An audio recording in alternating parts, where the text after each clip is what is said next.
The final chime of clinking wine glasses faded as everyone drifted out to the porch, their laughter still dancing through the house like a lingering echo.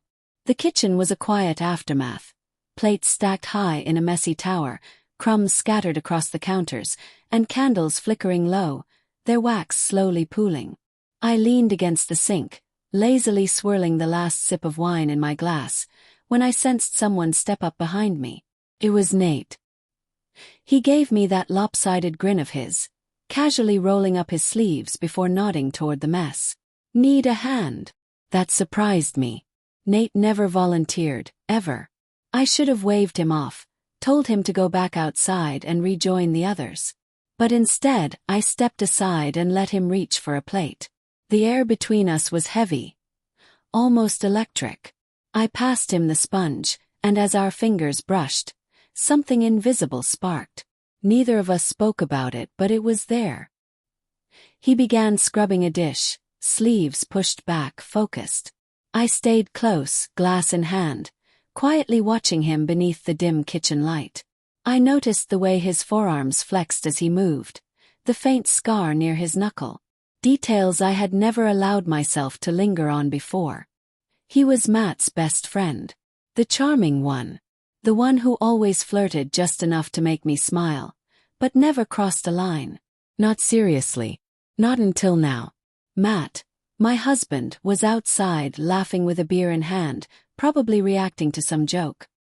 His voice was distant, muffled by walls, but my own heartbeat was suddenly very loud.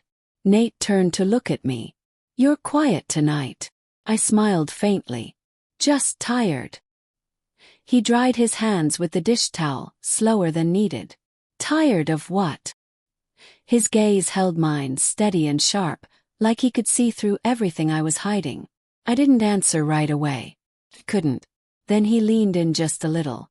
"Or are you just tired of feeling invisible?" The words landed like a punch. I hadn't said them aloud. No one had. Not even me. My chest tightened. I looked down, but he didn't move away. "You ever think about it?" he asked in a low voice. "Think about what?" I said, even though I knew. "Being seen. Really seen. By someone else." I stayed quiet, not because I didn't have an answer, but because I didn't need to give one. He gently took the wine glass from my hand and set it on the counter. Then he leaned in close, voice just a whisper. "Tell me to stop." But I didn't. Couldn't. His lips grazed my neck, and I melted into the sensation. It cracked something open inside me, something long buried under years of neglect, routine, and emotional silence. My fingers gripped the fabric of his shirt. His hand settled firmly on my waist, and we kissed, desperate, deep, and hungry. He pulled me toward him, and I didn't resist. The kitchen was dim, still, save for the low hum of the refrigerator and the sound of our breath. My back met the edge of the counter as his hands found the hem of my dress. Every touch was a reminder that I had a body, that I wasn't just a role or a shadow in the background. He paused, searching my face for doubt. Gave him none. His hands traveled up my thighs, and I welcomed them. We moved like two people who had done this in another lifetime, like this moment had been waiting for us. His mouth explored my neck, moving slowly to my collarbone, igniting a fire along my skin. I exhaled into his shoulder, my lip caught between my teeth. For the first time in what felt like forever, I was fully awake. He didn't rush. Every motion was deliberate, like time didn't exist for us. The kitchen counter was cool against me, but I barely noticed. My hands held tight to his shoulders, grounding me as we blurred the line we'd both danced around for years. No words were exchanged. None were needed. Our bodies spoke everything. When it ended, I was breathless. He rested his forehead against mine, his voice soft. "You okay?" He nodded. He stepped back, smoothing his shirt.